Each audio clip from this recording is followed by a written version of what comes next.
नमस्कार दोस्तों, जय हिंद जय भारत। मैं हूं C L Saini, CDRK Saini B Ed classes YouTube channel पर आप सभी का हार्दिक स्वागत है, अभिनंदन है। देखिए, हम अध्ययन कर रहे हैं अधिगम और शिक्षण, लर्निंग एंड टीचिंग। इस पेपर के अंतर्गत आज की लाइव क्लास में हम शिक्षण की विशेषताएं, फीचर्स ऑफ टीचिंग, शिक्षण की कौन कौन सी ऐसी विशेषताएं हैं जिसके माध्यम से एक शिक्षक छात्रों को अच्छा शिक्षण करवाता है और उस शिक्षण के द्वारा छात्र का फ्यूचर अच्छा होता है, सफलता के शिखर की ओर जाता है।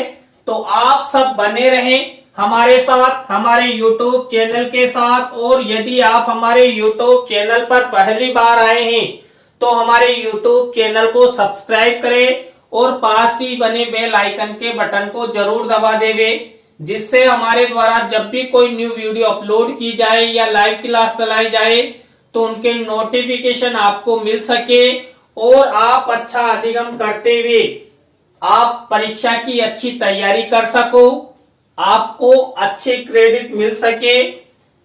तो आइए देखते हैं शिक्षण की विशेषताएं। देखिए, शिक्षण की पहली विशेषता है शिक्षण सहयोगात्मक होता है। देखिए, जो शिक्षण होता है ये हमेशा सहयोग के द्वारा ही चलता है। एक शिक्षक छात्रों का सहयोग करता है और सभी छात्र शिक्षक का सहयोग करते हैं। देखिए, जब शिक्षक और छात्रों में आपस में सामंजस्य होगा, एक दूसरे का सहयोग करेंगे तो शिक्षण अधिगम प्रक्रिया है, ये शिक्षण अधिगम प्रक्रिया अच्छे से संपादित होगी, छात्रों को लाभ होगा और शिक्षक के द्वारा जो शिक्षण करवाया जाता है उसका उद्देश्य भी सफल होगा। इसलिए शिक्षण सहयोगात्मक होता है। इसके बाद दूसरी विशेषता है शिक्षण सुझावात्मक होता है। देखिए, सुझाव देना, एक दूसरे को सलाह देना, जो शिक्षण होता है जो औपचारिक और अनौपचारिक रूप से छात्र छात्राओं को प्रदान किया जाता है, उस शिक्षण में एक शिक्षक, एक मार्ग निर्देशक छात्रों को सुझाव देता है कि आपको इस तरह अध्ययन करना चाहिए, आपको अपने जीवन में ऐसे कार्य करना चाहिए। छात्रों को प्रेरणाएं प्रदान की जाती है, अभिप्रेरित किया जाता है। तो वही अभिप्रेरित मोटिवेशन शिक्षण है और शिक्षण के द्वारा अधिगम होता है।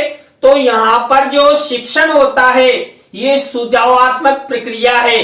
क्यों? क्योंकि यहाँ पर शिक्षक शिक्षण के द्वारा छात्रों को सुझाव देता है, अपने फ्यूचर निर्माण की सलाह देता है, मोटिवेशन प्रदान करता है, अभिप्रेरित करता है, पुनर्वलन प्रदान करता है, फीडबैक प्रदान करता है।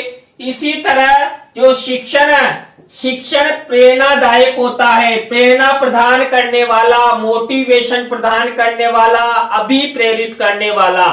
देखिए, शिक्षण की प्रक्रिया संपादित होने पर जो छात्रों में अपने फ्यूचर को लेकर जो उद्देश्य उनके मन में आते हैं, उन उद्देश्यों की सफलता शिक्षण के द्वारा ही सफल होती है।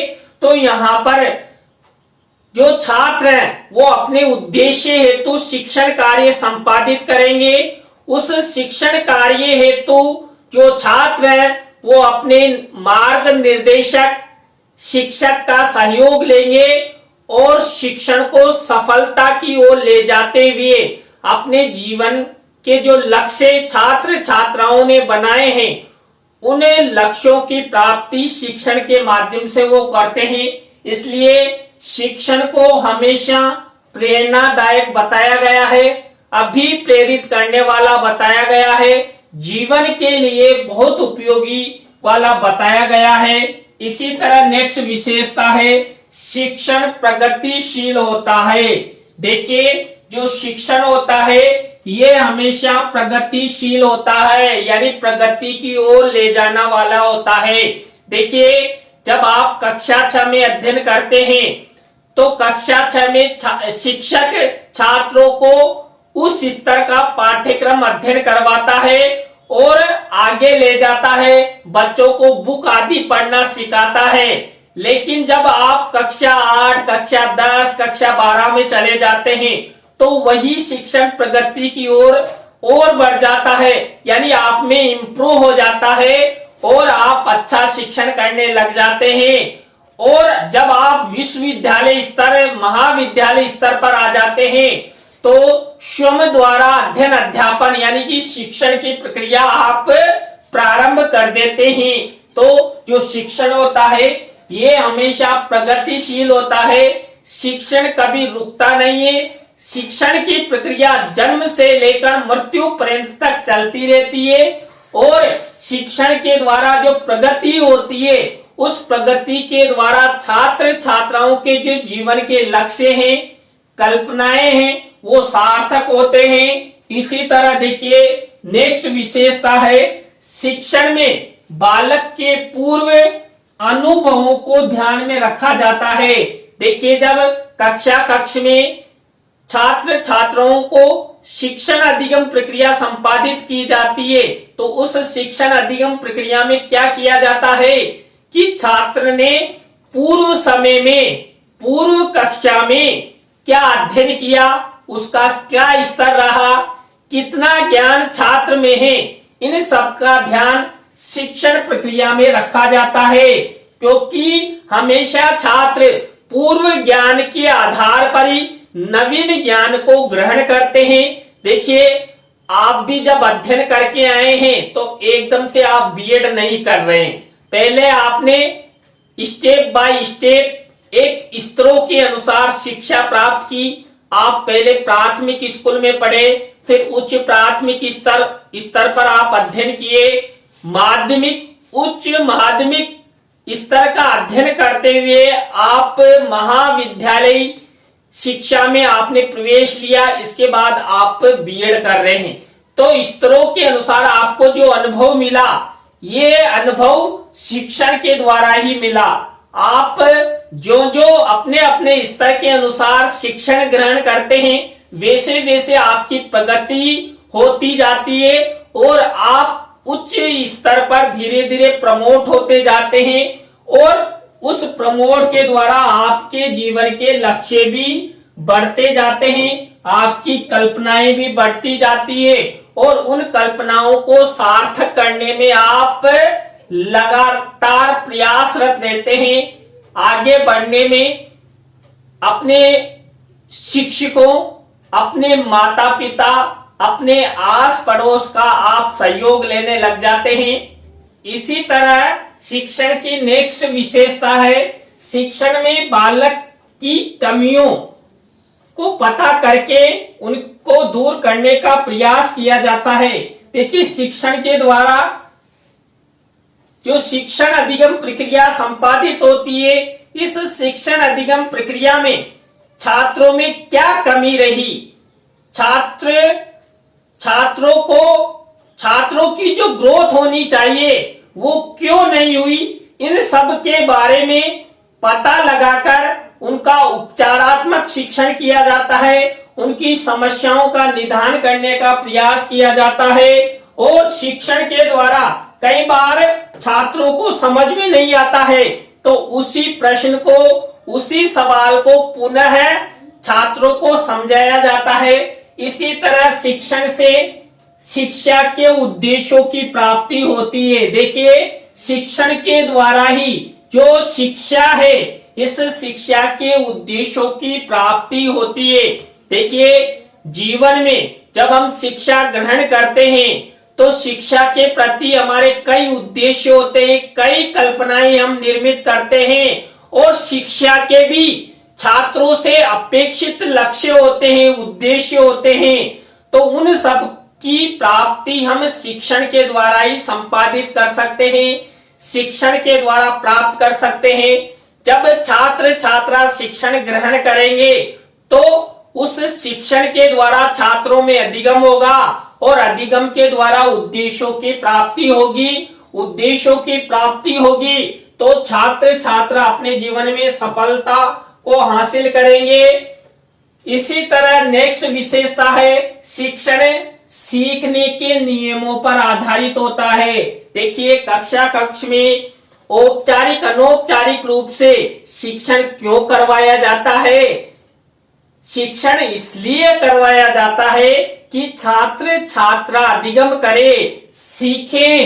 तो जो ये शिक्षण है, ये शिक्षण नियमों पर आधारित होता है, अधिगम के नियमों पर आधारित होता है, जिससे छात्र छात्रा अधिगम करे और अधिगम होगा तो छात्रों में ज्ञान की प्राप्ति होगी।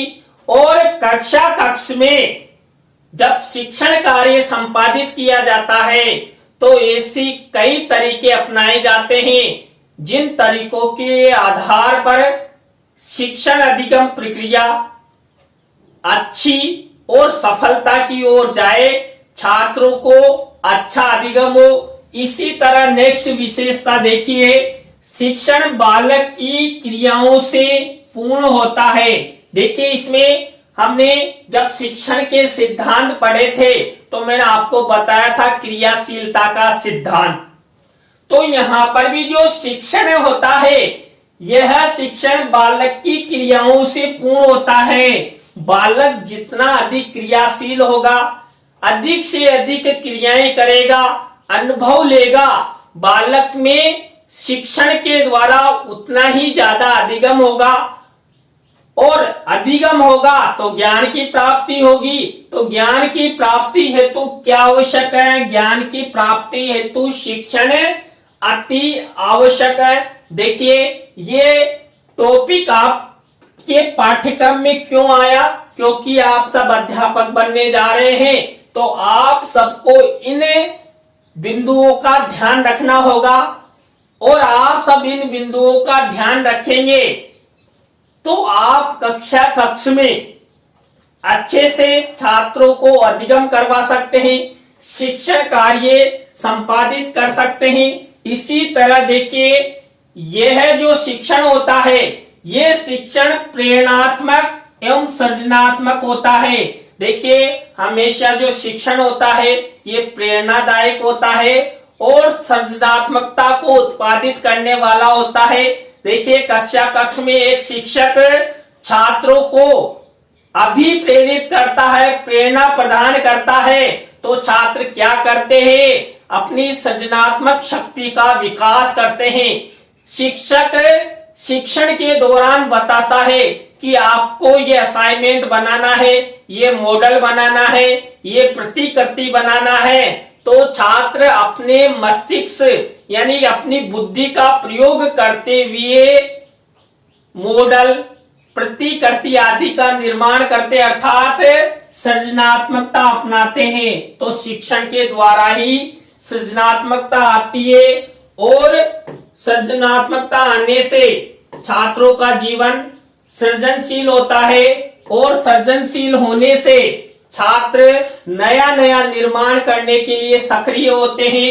इसी तरह नेक्स्ट विशेषता है यह व्यक्ति की विभिन्नताओं पर आधारित है। देखिए जो शिक्षण होता है ये व्यक्तियों की विभिन्नताओं पर आधारित होता है। देखिए छात्रों की रुचि अलग होती है, छात्रों की क्षमताएं अलग अलग होती है, छात्र कैसे शिक्षण ग्रहण करना चाहते हैं, ज्ञान ग्रहण करना चाहते हैं, उन सबकी विभिन्नताओं को लेते हुए ही शिक्षण संपादित किया जाता है। कक्षा कक्ष में भी शिक्षक जो सभी छात्र होते हैं इन सब छात्रों का अध्ययन करते हुए कि कौन सा छात्र किस स्तर का है, मुझे कक्षा कक्ष में किस तरह अध्ययन अध्यापन करवाना चाहिए, मुझे तेज गति से अध्ययन अध्यापन करवाना चाहिए या निम्न गति से या मध्यम गति से। तो सब छात्रों के विभिन्नताओं को मापता हुआ शिक्षक शिक्षण कार्य संपादित करता है। तो यहाँ पर जो शिक्षण है ये विभिन्नताओं को लिए हुए होता है, विभिन्नताओं पर आधारित होता है। शिक्षण चयनात्मक होता है। देखिए, हम जीवन में सफलता के शिखर पर जाना चाहते हैं और एक शिक्षक छात्रों को भी सफलता के शिखर पर ले जाता है। तो शिक्षक द्वारा शिक्षण के दौरान ऐसे विषयों का चयन किया जाता है, ऐसे पाठ्यांशों का चयन किया जाता है जो छात्रों के जीवन के लिए उपयोगी हो, सामाजिक बनने से लेकर उनके उद्देश्य पूर्ण करने में सहयोग प्रदान करता हो। तो शिक्षक ऐसे विषयों का चयन करके छात्र छात्राओं को शिक्षण करवाता है। तो इसलिए जो शिक्षण है ये शिक्षण चयनात्मक भी होता है। इसी तरह जो शिक्षण है, शिक्षण की नेक्स्ट विशेषता है यह सहानुभूतिपूर्ण होता है और बालकों के सहयोग से आगे बढ़ता है। देखिए, शिक्षण कभी भी बालकों के बिना आगे नहीं बढ़ सकता। शुरू में हमने बात की, जब कक्ष में शिक्षक अध्ययन करवाता है तो छात्र छात्राओं का सपोर्ट भी होना जरूरी है। छात्र छात्रा शिक्षक को अच्छा सपोर्ट करेंगे, कक्षा में अनुशासन बनाएंगे, तब जाकर एक शिक्षक का शिक्षण सफल हो सकता है, शिक्षण अधिगम प्रक्रिया संपादित हो सकती है। तो छात्र छात्राओं को हमेशा कक्ष में अनुशासन बनाना चाहिए, शांति बनानी चाहिए, जिससे शिक्षण अधिगम प्रक्रिया सही से सफलता की ओर जाए। और देखिए, जो शिक्षण होता है ये सहानुभूतिपूर्ण होता है। देखिए, शिक्षण के द्वारा हम छात्रों को सहानुभूति प्रदान करते हैं कि बेटा आप अपने जीवन में जरूर सफल हो सकते हो, आपको इस तरह पढ़ना चाहिए और आपको ये करना चाहिए। और छात्र भी शिक्षक से बराबर टच रहते हुए उनसे सहयोगात्मक अधिगम यानी कि बार बार में पूछते हैं। तो यानी शिक्षक और छात्र में आपस में सहानुभूतिपूर्ण व्यवहार के द्वारा शिक्षण अधिगम प्रक्रिया संपादित होती है। इसी तरह नेक्स्ट यहाँ पर देखिए, यह पूर्ण रूप से व्यवस्थित एवं जनतांत्रिक होता है। देखिए, जो शिक्षण होता है ये शिक्षण व्यवस्था के अनुसार होता है, एक योजना के अनुसार होता है। हमेशा शिक्षण योजना के अनुसार, समय सीमा के अनुसार संपादित किया जाता है, जिससे छात्रों में अच्छा अधिगम हो। और जनतांत्रिक प्रक्रिया का सहारा लेते हुए कक्ष में बिना किसी भेदभाव के, भाई भतीजेवाद के परे एक शिक्षक कक्ष में शिक्षण अधिगम प्रक्रिया संपादित करता है। इसी तरह देखिए, नेक्स्ट विशेषता है शिक्षण सामाजिक अधिगम होता है। देखिए, शिक्षण के द्वारा हम सामाजिक जीवन में क्या हो रहा है, हम सामाजिक प्राणी हैं, हमें समाज में रहना है और समाज के अंग के साथ जुड़े रहकर, सामाजिक प्राणियों के साथ रहकर अपने जीवन को सफल भी करना होता है। तो यहाँ पर जो शिक्षण होता है ये शिक्षण सामाजिक अधिगम होता है, सामाजिकता को सिखाता है कि समाज में क्या, कैसे और क्यों, किस प्रकार होना चाहिए।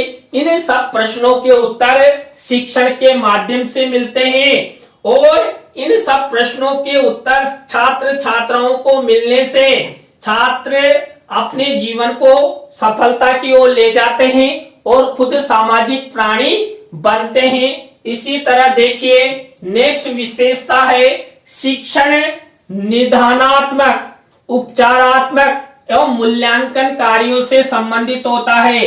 देखिए, शिक्षण में क्या किया जाता है, छात्रों की समस्याओं का निदान किया जाता है।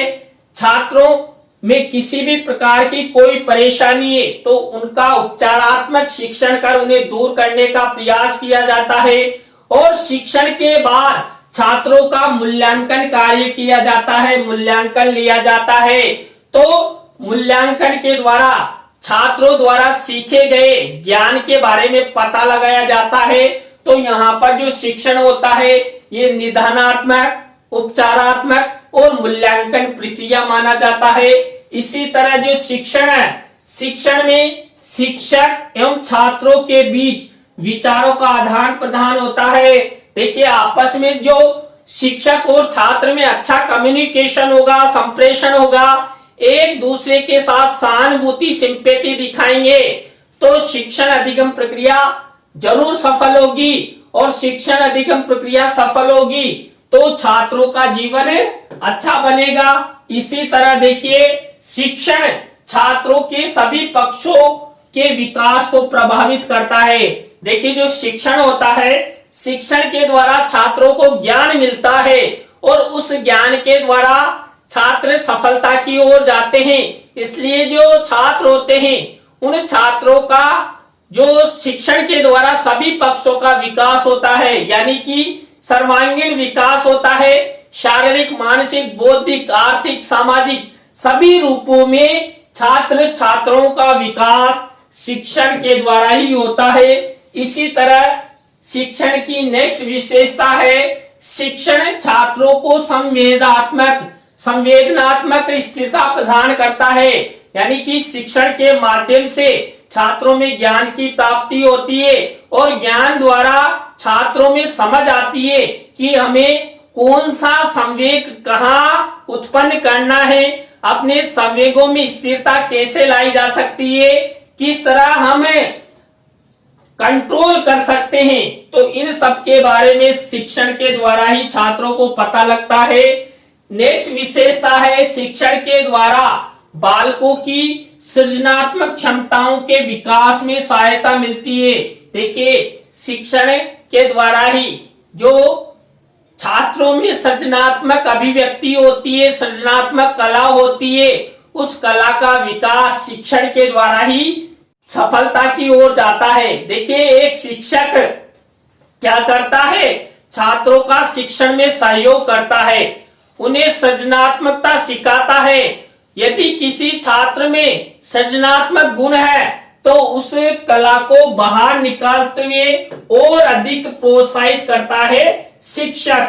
इसी तरह देखिए, नेक्स्ट विशेषता है, शिक्षण एक कला होती है जो बालकों में कलात्मक सौंदर्य प्रदान करता है। देखिए, जो शिक्षण होता है, इस शिक्षण को कला माना गया है। देखिए, कक्ष में एक शिक्षक पढ़ाता है तो शिक्षक में कला होती है, तभी छात्रों को वो पढ़ा सकता है। और वही कला एक दिन किन में चली जाती है, छात्र छात्राओं में चली जाती है। इसलिए जो शिक्षण है, उस शिक्षण को बालकों में कलात्मक सौंदर्य प्रदान करने वाली बताया है कि शिक्षक के सानिध्य में छात्र कलात्मक सौंदर्य यानी कि शिक्षण किस तरह प्रस्तुतिकरण कर सकते हैं, शिक्षण की अभिव्यक्ति किस तरह कर सकते हैं, इसके बारे में छात्र छात्राओं को शिक्षक को देखकर ही पता लगता है। शिक्षण एक विज्ञान होता है जो व्यक्तियों के दृष्टिकोण को मनोवैज्ञानिक बनाता है। देखिए, शिक्षण के द्वारा जो छात्र छात्रा होते हैं, उन छात्र छात्राओं में मनोवैज्ञानिक दृष्टिकोण उत्पन्न किए जाते हैं और वही मनोवैज्ञानिक दृष्टिकोण जब छात्र बड़े होकर उच्च स्तर का अध्ययन करते हैं, यानी कुल मिलाकर वो भी शिक्षण कार्य करने लग जाते हैं, तो उस समय वो जो छात्र छात्रा होते हैं, उन छात्र छात्राओं को क्या बनाते हैं, मनोवैज्ञानिक बनाते हैं। छात्र छात्राओं में शिक्षण के द्वारा मनोवैज्ञानिक गुण उत्पन्न होते हैं। इसी तरह शिक्षण बालकों में अभिव्यक्तिकरण का कौशल विकसित करता है। देखिए, शिक्षण के द्वारा छात्रों में अभिव्यक्तिकरण की क्षमता विकसित होती है कि हम अपनी अभिव्यक्ति को किस प्रकार प्रस्तुत कर सके। और देखिए, शिक्षण के द्वारा एक टीचर में भी अपनी अभिव्यक्ति, अपनी प्रस्तुतिकरण करने का उसे मौका मिलता है, तो शिक्षक में भी उस कौशल का विकास होता है और छात्रों में भी होता है। यानी कि शिक्षण के द्वारा शिक्षक और छात्रों में अभिव्यक्तिकरण का कौशल विकसित होता है और अभिव्यक्तिकरण करने से ही एक शिक्षक अच्छा शिक्षण कार्य करवा सकता है।